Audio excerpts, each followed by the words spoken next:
بسم الله الرحمن الرحيم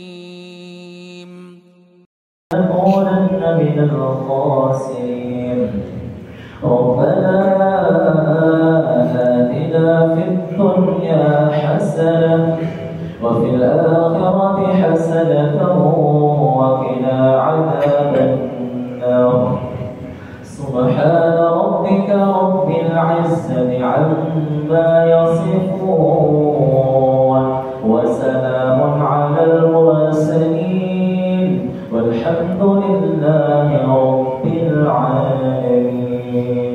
الفاتحة. رحمة الله. Assalamualaikum. Jangan lupa like, comment, and subscribe. Bye.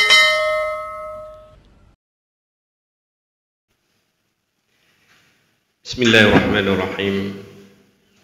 Assalamualaikum warahmatullahi wabarakatuh.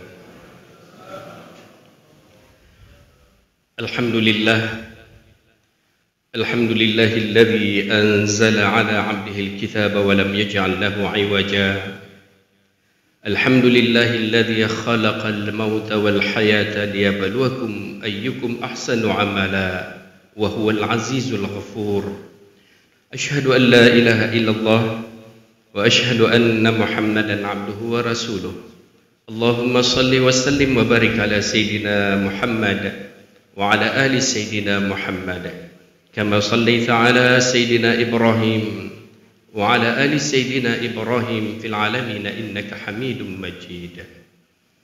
Wa qala Allah ta'ala a'udzu billahi minasy syaithanir rajim. Bismillahirrahmanirrahim. Ya ayyuhalladzina amanu taqullaha wal tanzur nafsum ma qaddamat lighad wattaqullaha innallaha khabirum bima ta'malun. Shadaqallahul azim. Hadirin ayah bunda sidang jamaah salat subuh yang dimuliakan Allah, senantiasa kita memuji dan bersyukur akan nikmat Allah yang begitu luasnya kepada kita. Allah hingga ke saat ini, ke waktu subuh ini, terus mengalirkan karunia-Nya kepada kita. Allah bukanlah seperti kita makhluk. Allah zat yang maha memaafkan dan penuh kasih sayang terhadap hamba-hambanya. Kalau kita ingin menyadari diri kita, sejak dari awal subuh kemarin sampai kita tidur semalam, mungkin terlalu banyak dosa yang kita sengaja maupun kita tanpa sengaja. Namun Allah belum memberikan azab kepada kita. Allah masih membuka ruang untuk menerima taubat dari kita. Itulah Allah. Menyogetanya manusia, ketika orang buat salah kepada kita dan kita hadir untuk ke rumahnya, undangannya, kadang-kadang megahnya wow gede. Namun Allah tidak seperti itu. Allah yang Ghafurur Rahim senantiasa membuka ruang kepada kita agar kita datang kepadanya.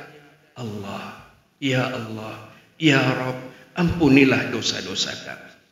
Maka oleh sebab itu ayah dan bunda yang dimuliakan Allah, peluang hidup yang Allah berikan ini jangan pernah kita sia-siakan. Jangan pernah kita abaikan dan remehkan, walau sekecil apapun itu yang namanya kebaikan. Karena yang membalas zat innallaha ghaniyun hamid. Sesungguhnya yang akan membalas setiap perbuatan kita adalah zat yang maha kaya, maha terpuji. Jadi hanapuya kalau kita berbuat kebajikan, walau nampak di depan mata kita itu remeh, karena yang membalas adalah zat yang maha kaya. Allahu Akbar. Salawat dan salam kita ke atas junjungan Habibina wa Maulana Muhammad sallallahu alaihi wasallam, baginda Nabi yang senantiasa meninggalkan wasiat-wasiat dan nasihat-nasihatnya yang mulia. Karena baginda Nabi menginginkan agar kita yang mengaku umatnya ini, agar umat manusia akan menjadi umat yang mulia. Mulia di dunia, mulia mereka ketika berada di alam kubur kelak, dan mereka mulia ketika menghadap zat yang maha mulia, yaitu Allah. Maka itulah Rasulullah menjadi uswatun, menjadi implementasi Al-Quran di dalam kehidupan kita, agar kita mampu menjalankan apa yang Allah inginkan dan apa yang baginda Rasulullah sallallahu alaihi wasallam inginkan.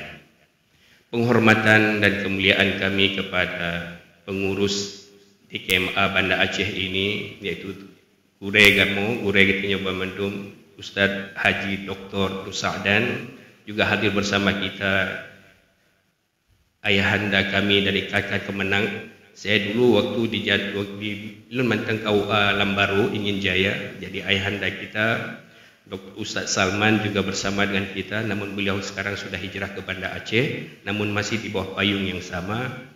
Kemudian kepada Gure Luncit, Tengku Adenan Ali yang kagak telefon lun tuan, nun rasa grogi cinyo karena hantam nyepunnya. Jadi menyemukkan kalau mik goyang-goyang tu nya biasa kan pun. Belum na Ustaz Zul Arafah di belah lun tuan yo. Jadi cik memang tambah grogi lagi udah pegah karena belum layak untuk di depan gure-gure lun Bandung. Serta penghormatan dan kemuliaan kamu kepada Bapak Kecil Imam Cik Gampung Pungai Ujung beserta Majlis Imam dan BKM Masjid Miftahul Jannah yang semua kita mengharapkan ridha Allah, beserta seluruh para jamaah salat subuh yang kita semua dan tidak mungkin disebutkan satu persatu, akan tetapi kita semua mengharapkan ridha Allah Subhanahu wa taala. Ayah dan bunda yang dimuliakan Allah Subhanahu wa taala, wajah kita ini adalah merupakan cerminan daripada hati. Maka hati ini perlu dijaga. Bagaimana menjaga hati? Ini semua adalah panduan sebagaimana yang telah Allah sebutkan di dalam Al-Quran melalui juga baginda Rasulullah sallallahu alaihi wasallam.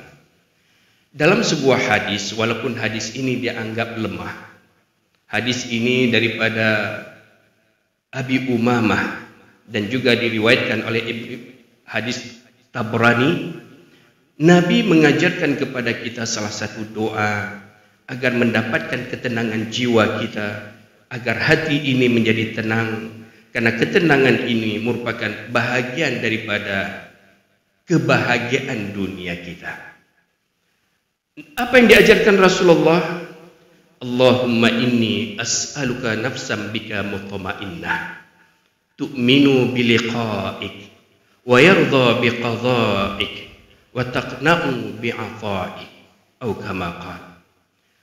Dalam doa ini Nabi mengajarkan kepada kita agar kita mampu menjadikan hati kita ini bersih, dan kita sadar bahwa kita ini lemah, kita tidak hebat. Sekaya apapun kita, badan fisik kita sehebat apapun orang binaragawan, namun kita terlalu lemah di hadapan Allah. Apa buktinya? Terkadang hari ini kalau kita safar ke rumah sakit, nyen urang yang divonis urat terjepit, nya urat itu kadang-kadang sudah tidak bisa gerak selama 3 bulan, baru urat. Padahal kita yakin urat lebih besar daripada saraf. Yang saraf terjepit kadang sudah 3 tahun sudah tidak normal bergerak. Ini kita. Maka jangan pernah kita pandang bahwa diri kita ini hebat di hadapan Allah. Tidak. Kita ini dhaif, kita lemah di hadapan Allah. Sehebat apapun kita, ketika Allah gecobacut mumang terasa mandum hana mangan. Wah belangang gepudu, tabuh belangang, namun begitu kita terasa pusing, rasa-rasanya yang selezat apapun sudah tidak nikmat untuk kita rasa. Ini kita lemah. Maka kita ini tak ada upaya melainkan la haula wala quwata illa billah, Allah yang maha di atas segalanya. Maka senantiasalah minta dan mohon kepada Allah. Allahumma inna nas'aluka nafsan bika mutma'innah. Ya Rabb, kami mengharapkan agar jiwa kami ini menjadi tenang. Ketenangan jiwa ini merupakan bahagian daripada kebahagiaan. Karena menyogitanyo maaf dah pegah, kadang-kadang lepeng pi menyohana tenang, hana bahagia ciudip. Kadang-kadang rumah sebesar istana pun yang kita miliki, apabila tidak ada ketenangan mutmain di dalamnya, maka pun tidak akan kita rasakan kebahagiaan di dalam rumah kita. Maka Nabi juga berikan metode di dalam hadis ini. Apa metodenya? tu'minu biliqa'i. Harus ada satu keyakinan bahwa kita pasti akan menghadap Allah. Maka apabila kita sudah yakin kita semua akan berjumpa Allah, maka haruslah kita merubah tujuan kehidupan kita hari ini. Mungkin selama ini tujuan kehidupan kita adalah untuk mencari kebahagiaan dunia saja. Salah. Karena hakikat kehidupan kita bukan di dunia.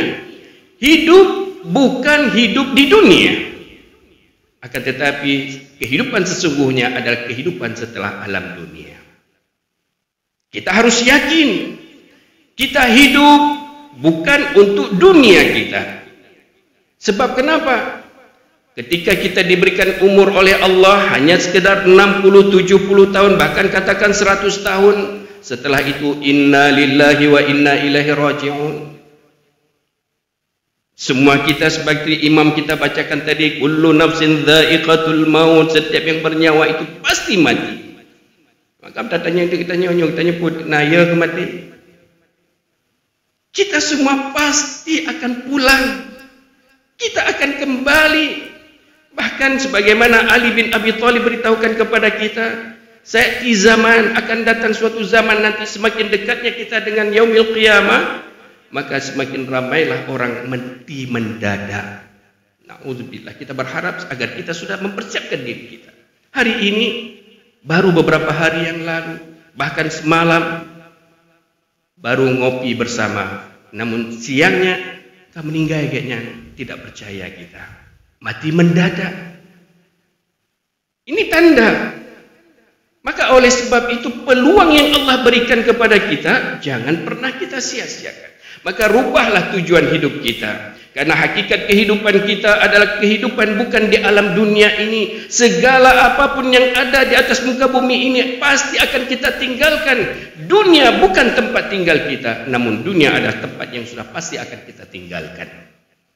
Maka tidak heran di dalam sebuah kitab Tazkiratul Ahwal Mauta wa Yaumil Akhirah, Ali bin Abi Thalib adalah merupakan sosok manusia yang dididik langsung oleh baginda Rasulullah sallallahu alaihi wasallam. Apa kata Ali? Apakah bahasa Indonesia atau bahasa Aceh, apakah bahasa Arab? Ali beritahukan kepada temannya Ziyad bin Kumail di dalam sebuah perjalanan di depan kuburan umum. Apa yang Ali beritahukan?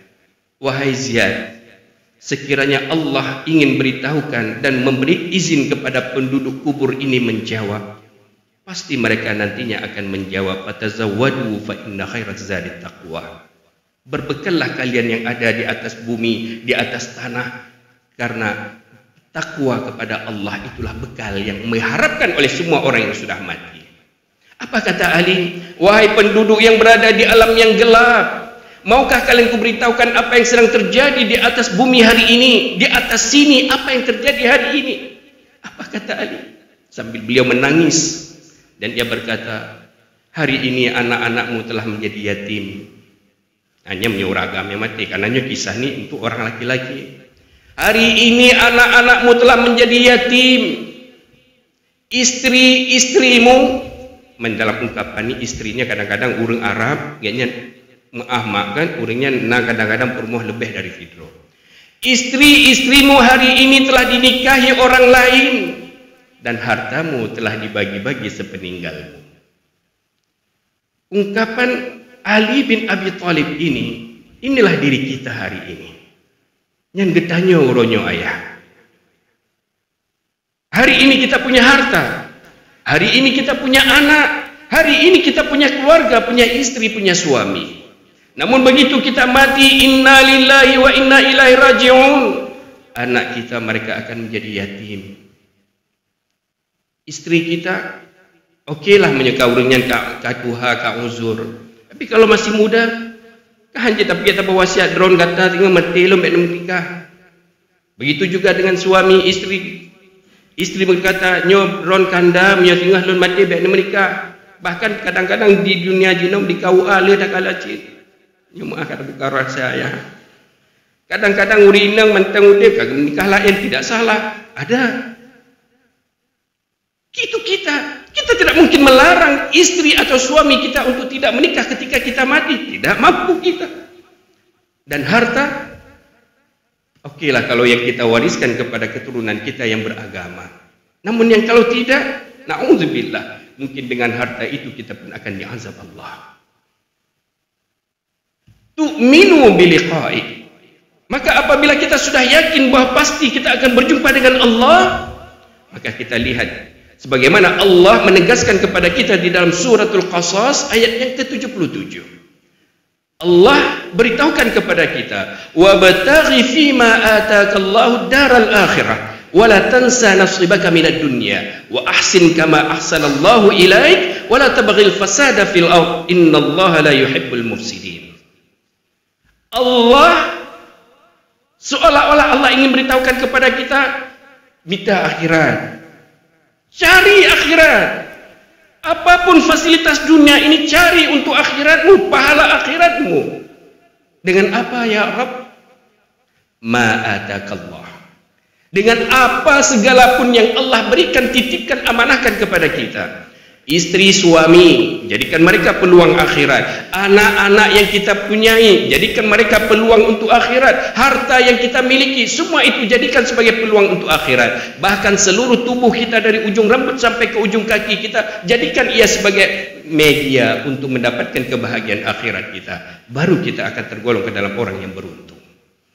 Wala tansa nasibaka minad dunya. Namun kata Allah, karena kita hidup di atas muka bumonyo, jangan engkau tinggalkan bahagian daripada kebahagiaan duniamu. Jadi bukan menjadi prioritas untuk mengejar dunia, namun sebaliknya, jadikan akhirat itu prioritas yang menjadi utama yang kita gapai. Allah akan datangkan dunia tanpa kita minta. Allahu Akbar. Inilah konsep dalam kita beragama. Maka di dalam kitab Nasahihul Ibad oleh Imam An-Nawawi diberikan di antara ada 4 amalan, tips yang apabila kita mampu mengamalkannya dengan istiqamah dan sempurna, maka sungguh kita akan mendapatkan kebahagiaan, solusi di dalam berbagai macam masalah yang kita hadapi di atas muka bumi ini. Apa? Yang pertama, atimmus shalah, yang pundak. Sempurnakan sembahyangmu, sempurnakan ibadah salat kita. Maka ini yang menjadi pelajaran dan yang terbesar. Menjadi pertanyaan kita hari ini. Ulun tuan menyelum pegang umur 17-an patih kerana janggut putih. Umur 40 lebih, 46 tahun. Pernah tidak kita dah mendatangi guru-guru kita untuk bertanya, wahai syekh, wahai imam, wahai tuan guru, wahai ustaz, tolong dengar bacaan Fatihah saya, sudah benar atau belum?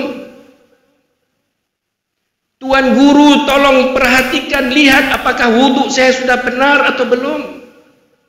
Ustaz Jol Nekalan Ziad, rukun, syarat sembahyang lu sudah benar atau belum? Pernah tidak kita mendatangi para tuan-tuan guru kita untuk memastikan yang kita lakukan selama ini sudah benar atau belum? Atau jangan-jangan Fatihah katanya, cara tulis sembahyang katanya, cara solat, rukun, syarat kita semua itu dulu ketika kita masih sebelum sekolah kita belajar bak guru TPA, TPQ katanya, dan itulah yang kita amalkan sampai dengan hari ini. Bahkan mempegah lagi nian mak dan ayah. Karena pengalaman kita hari ini ketika urang jak tes baca Quran, ketika urang jak ingin mencalonkan atau dicalonkan untuk menjadi tuhaput, Tuhan nama juga Tuhan, mungkin anak muda, tuhaput, na'udzubillah kadang-kadang Fatihah mentenggelam betul ke baca. Ya Allah. Yang kitanya di Aceh. Ini fenomena hari ini kita lihat. Maka sudah benarkah? Padahal Allah berikan garansi, jaminan. Apa jaminan Allah? Innas salata tanha 'anil fahsya'i wal munkar. Orang yang salatnya sudah benar dan betul mengikut aturan Allah, Allah jaga dan pelihara mereka daripada perbuatan keji dan mungkar. Itu jaminan Allah. Namun tak kalah di uronyo, kan di tino, tak kalah mbak koran, tak kalah mbak media sosial. Kadang-kadang pengurus masjid mereka terlibat dengan penyelewengan uang dana masjid. Nyo kan di Miftahul Jannah biat halan tu ka hana mengalung empat kecil dengan deku imum. Nyo yang tak baca bab media sosial. Kadang-kadang kita menjadi orang yang rajin berjamaah, tapi pada waktu yang sama maksiat kita, mulut kita tidak terjaga, mata kita tidak kita jaga. Padahal Allah jaminan apa? Allah pelihara kita daripada perbuatan keji dan mungkar. Namun pakan ciri kita lagi nya, dah sembahyang, kegop tak kena ju. Dah sembahyang, buah pelam ke buah pelam kita nyo. Dah sembahyang, atagop atag kita nyo. Ini yang terjadi. Di mana batasan? Apakah yang Allah firmankan itu tidak betul? Berarti solat kita ini belum sempurna. Bahkan imam, ulama yang beritahukan kita atimus solat ini tidak cukup dengan solat pribadi kita yang Allah wajibkan. Bahkan ditambah dengan solat-solat ba'diyah qabliyahnya dan juga dengan solat-solat sunnah yang utama. Belum lagi bercerita tentang solat malam. Ini semua kelebihan-kelebihan yang harus kita kejar agar mendapatkan dan rasa tu'minu biliqa'i, keinginan dan rasa keyakinan hati kita menjadi tenang disebabkan kita yakin akan menghadap Allah. Terima kasih.